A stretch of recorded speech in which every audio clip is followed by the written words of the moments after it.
Every bit of this was entirely beyond my comprehension from the very start. 11 years ago, I completed my college education and returned to my hometown after self-financing my studies. Due to self-funding, I didn't receive any financial support. Nevertheless, I obtained the right to free employment and landed a respectable, well-paying job. As I built a successful career, I often had to travel to the regional center, where I once ran into my fellow student Earl. We weren't close pals, but we consistently had enjoyable conversations. Earl eventually assisted me, and the approvals, which took weeks, were secured. One day, Earl suddenly became the CEO of the company founded by his wife Zara's parents. It was at a friendly gathering at Earl's place that I met my future wife Layla.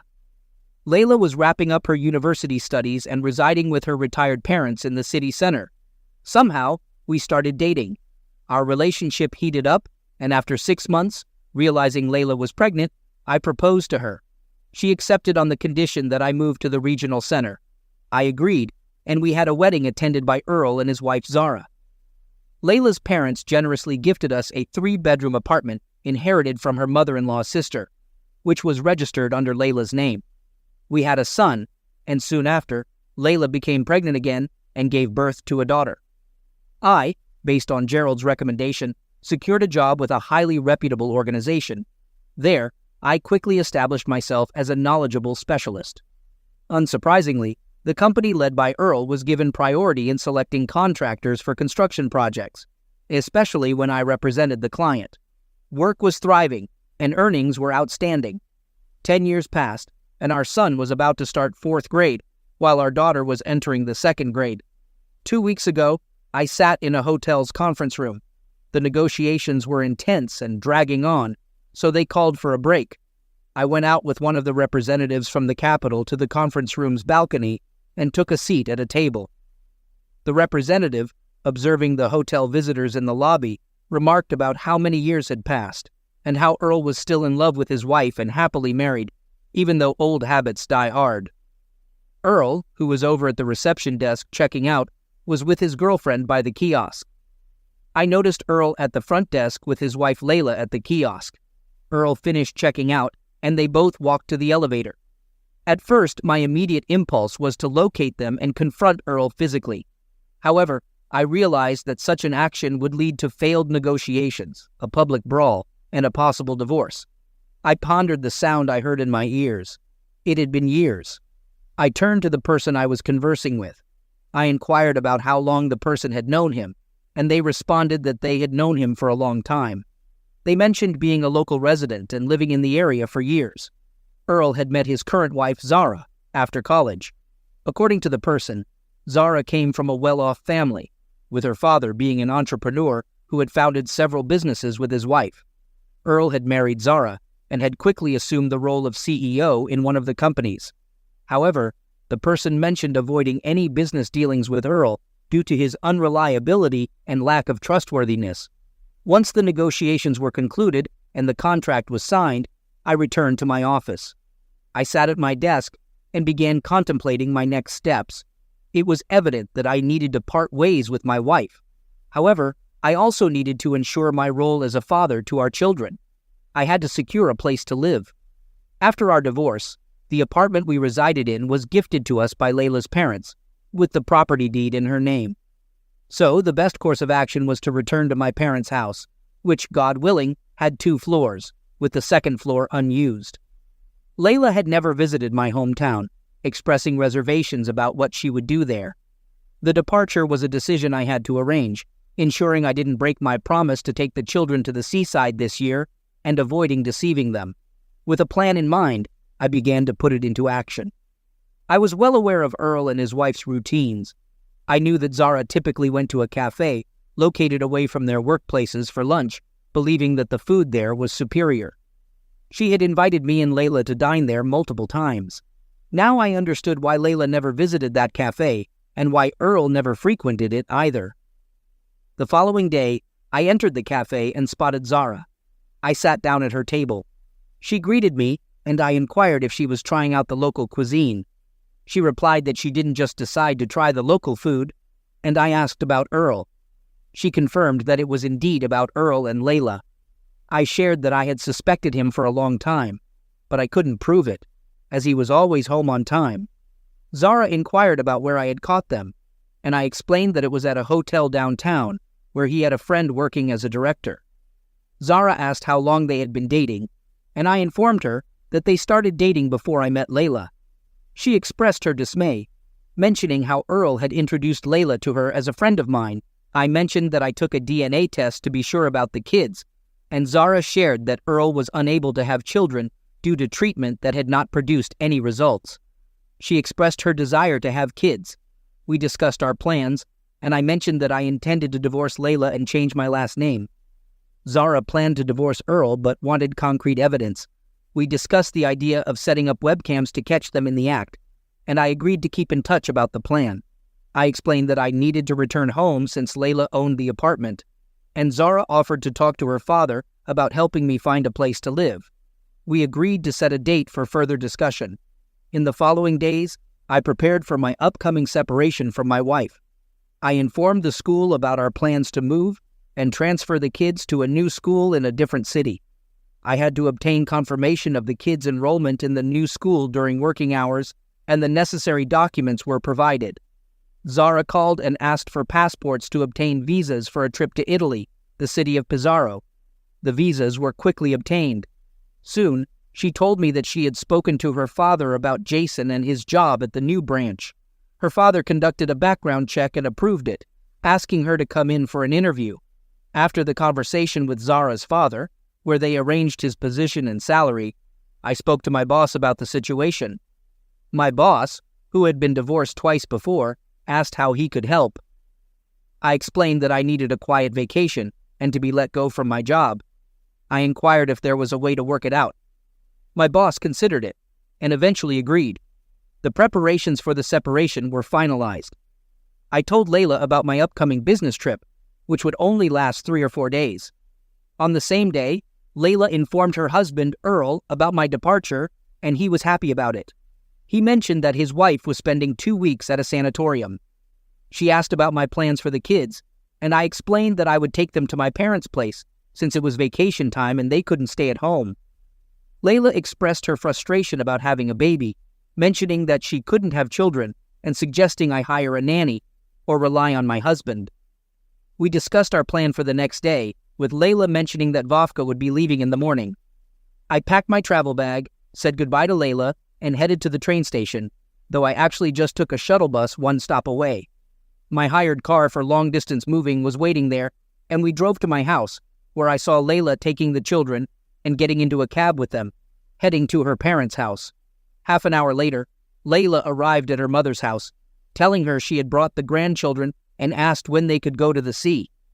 She promised to call every night and then got into a waiting cab to go to work.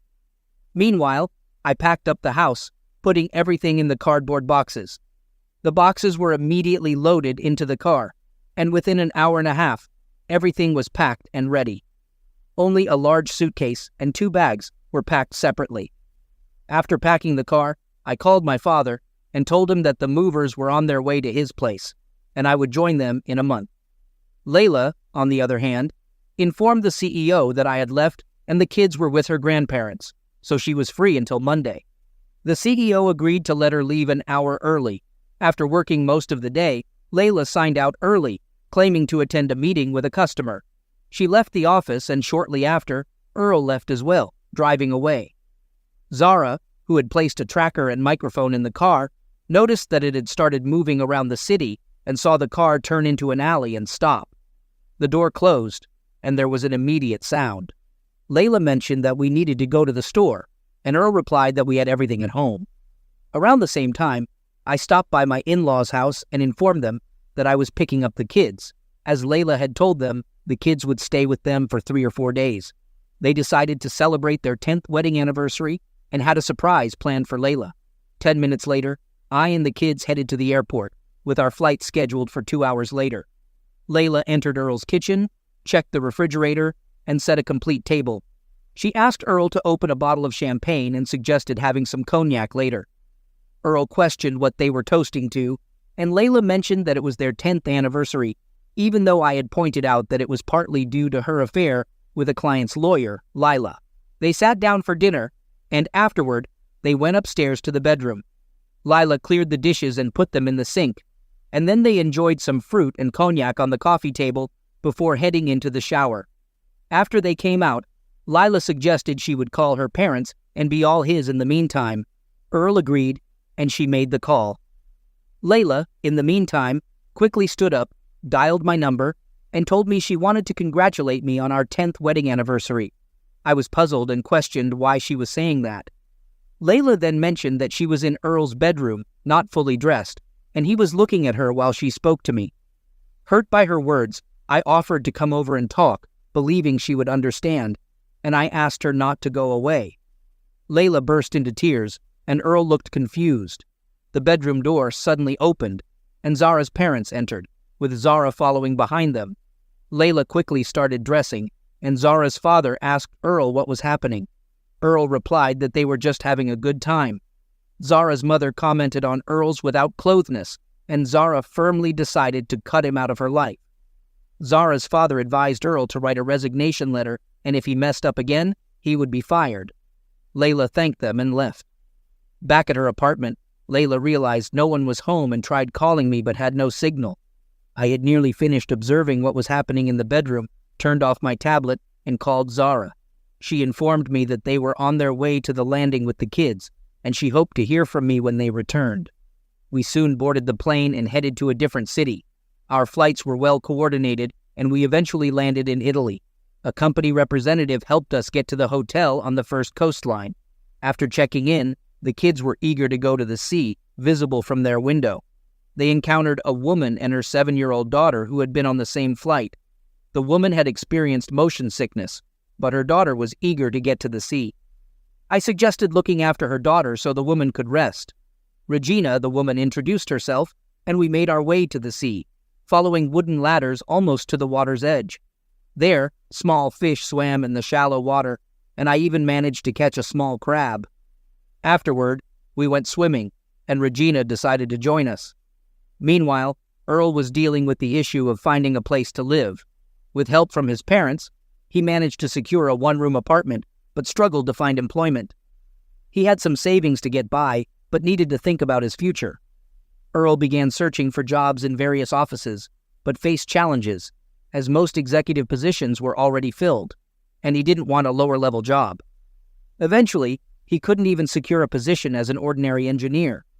Layla spent 2 days searching for me and the children around the city, but couldn't locate us. Contrary to what my father believed, she did try calling us, and my parents explained that I had moved my belongings to their place and gone somewhere else without the kids. Layla assumed I had gone on vacation and decided to visit my office to find out more. There, she learned that I had resigned. In the evening, Layla called Earl and asked about his situation. Earl explained the meager conditions of his one-bedroom apartment and the job struggles he was facing. Layla discussed her own work situation and the establishment of a branch office, but Earl had no information about my plans. She mentioned her intention to try and reunite with her husband and kids, and the regrets about her past relationship with Earl. Earl inquired about my current situation, and Layla informed him that she was unsure of my whereabouts and my decision to leave with the kids. On that day, Lila gathered her courage and visited the cottage where Zora lived. Zora silently invited her inside, and they had a conversation in the large hall on the first floor. Lila began with an apology and asked Zora to understand her actions. She questioned why Zora continued working for their company, expressing her ignorance of Zora's history with Earl and their own relationship. Zora explained that she had not known about Lila's relationship with Earl, and they discussed their shared experiences of being deceived by him. I came to the realization that he wouldn't accept my kids, and I didn't even know where they were at the moment. Zora tried to reassure me, saying that I shouldn't worry, as my children were my husband's, and Earl couldn't have kids since he was single now. She suggested that there was no obstacle preventing us from reconciling. I responded by explaining that I had realized I didn't need him as a partner.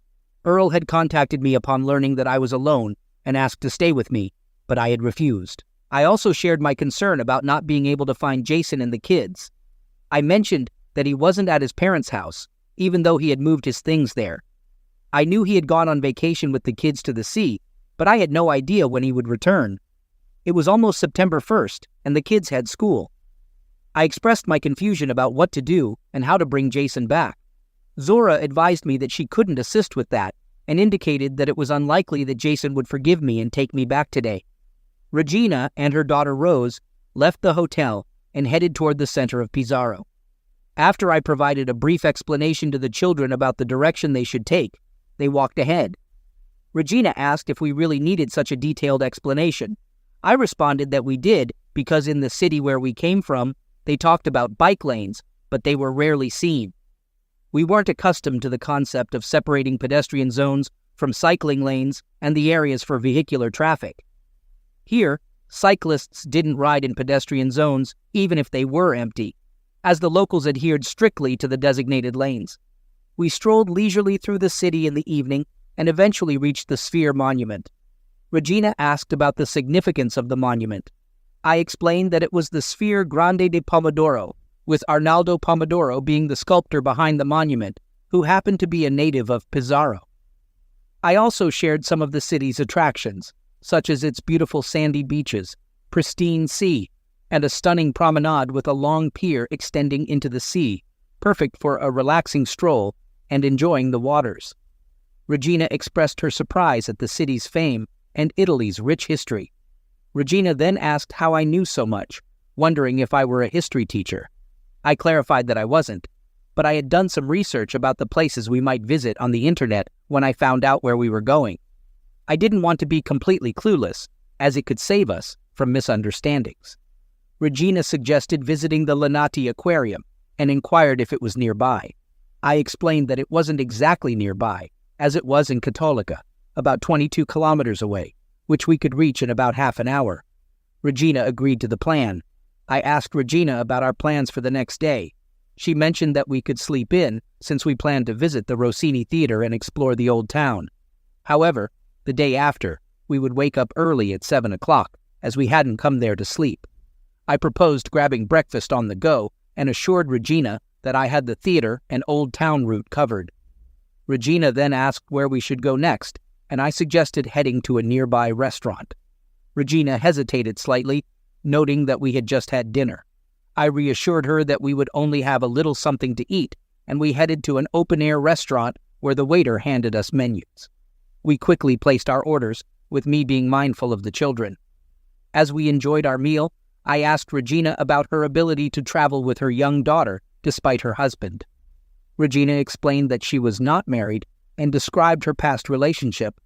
She mentioned how they had never officially registered their relationship, and after their daughter Rose was born, he began distancing himself and even brought another woman home. Regina had decided to move out with her daughter and was considering returning to her mom's neighborhood. She also mentioned that her husband showed no interest in helping with their daughter, and Rose's birth certificate had a dash under father, which meant she could sue him for child support. However, Regina didn't want to do that and was determined to raise her daughter on her own.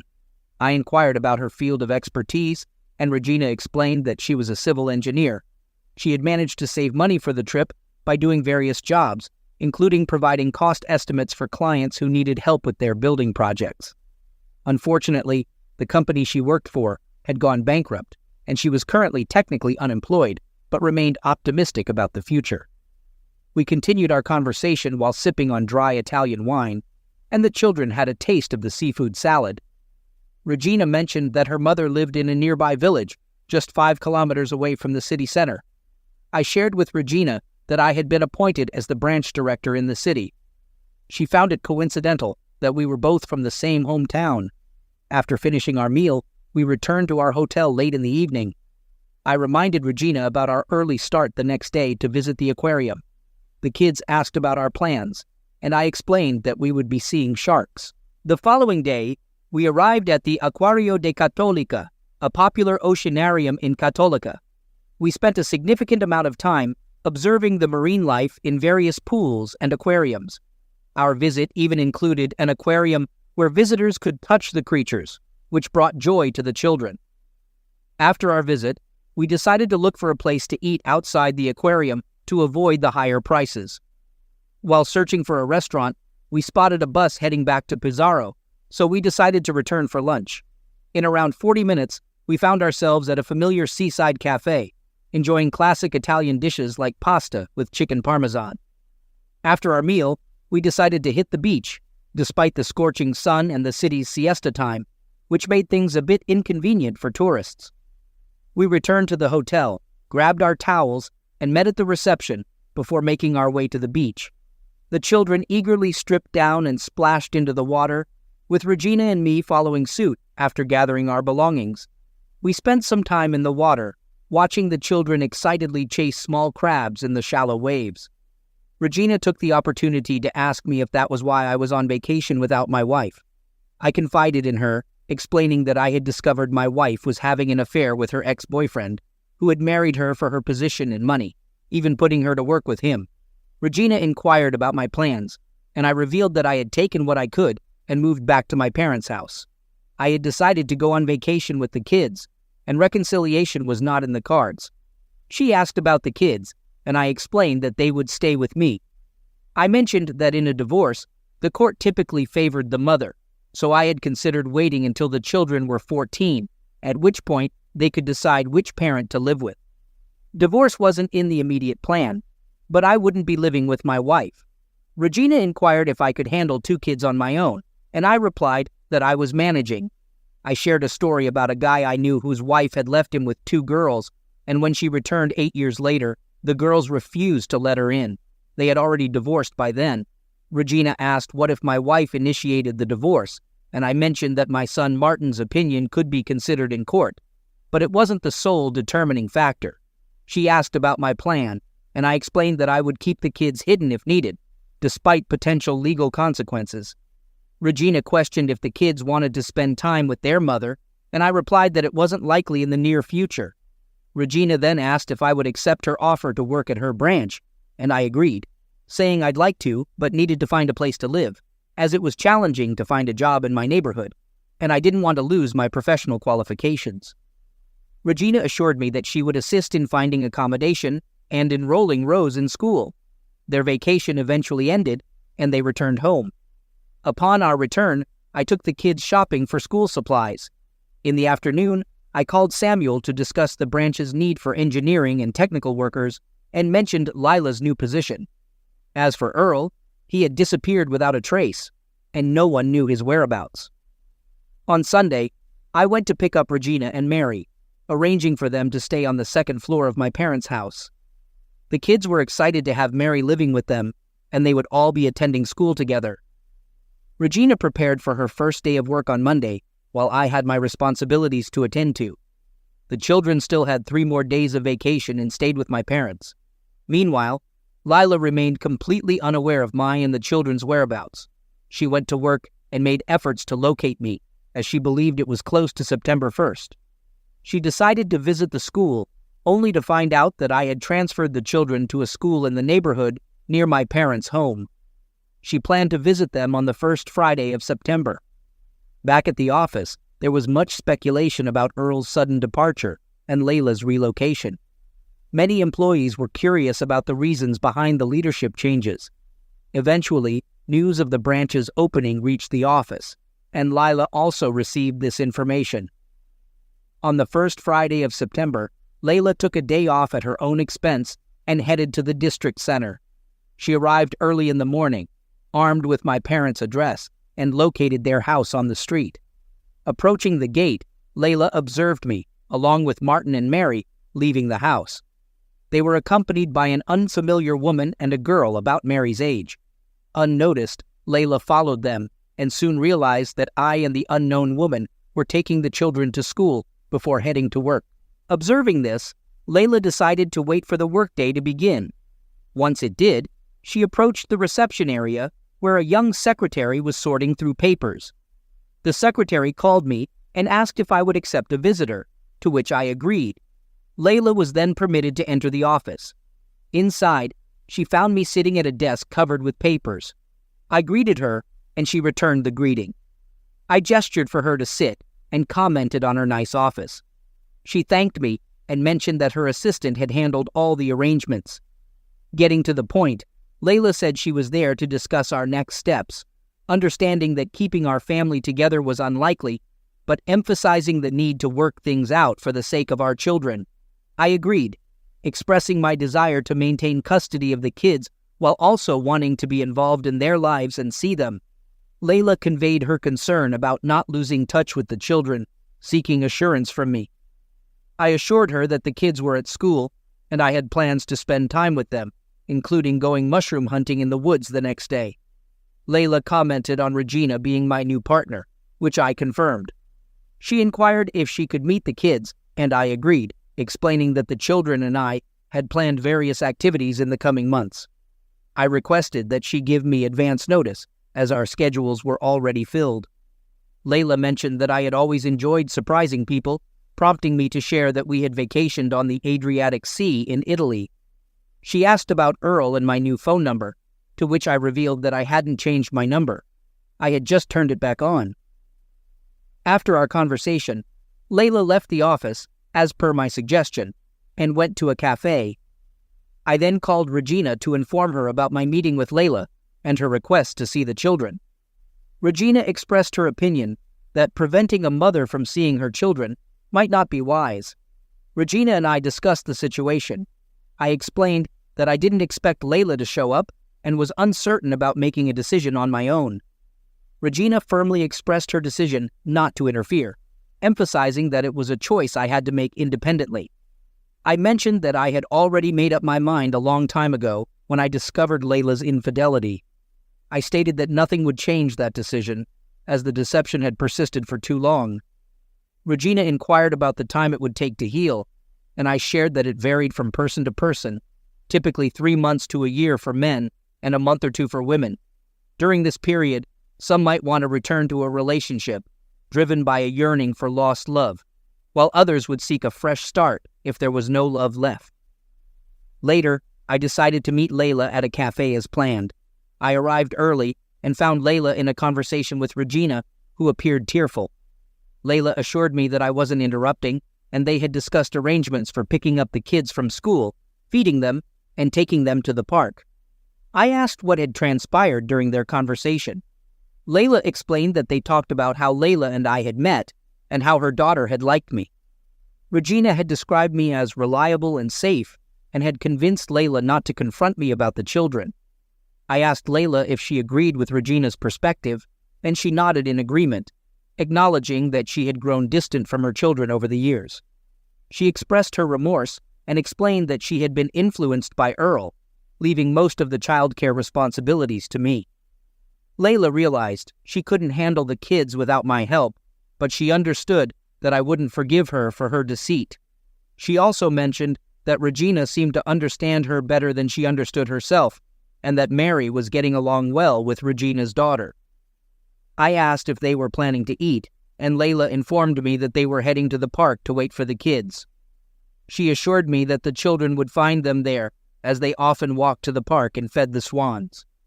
We left the cafe and went to the park, where I directed them to a bench by the water, explaining that we often walked there and fed the swans.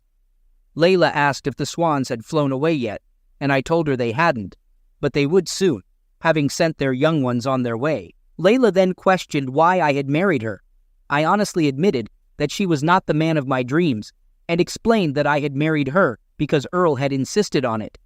I revealed that Earl's motivation was to use our marriage as a cover for his own marital issues with his wife, Zara. Layla inquired about how Earl had taken the situation, and I explained that he had been jealous but unable to take any action. Additionally, when I became pregnant, he believed the child was his, as Layla had been away for a while. It was only a year and a half later, during one of my business trips, that Layla became pregnant with Mary. I inquired whether he still believed the children were his. Layla shared that Zara had informed her that he wasn't capable of having children. She mentioned that Zara had told her the same thing when they met while she was searching for me. I questioned her about whether she believed Zara's claims. Layla responded by saying that anything was possible in life, and Zara might not be able to have her own children. She suggested I consider getting a DNA paternity test. I asked if she had taken the test herself. Layla admitted that she had, and I pressed further, asking about the results and who the father was. She confessed that she didn't know the results because she hadn't looked at them. Layla explained that she didn't care about the test results, as the children were hers, even though she had given birth to them but hadn't raised them. She had no intention of giving them up to anyone. When she asked if I was interested, I replied firmly that I was not. Eventually, Regina and I divorced Layla, and she relinquished the responsibility of raising the children to me. In court, there was no contest regarding this arrangement. 6 months later, Regina and I got married, and I adopted Rose.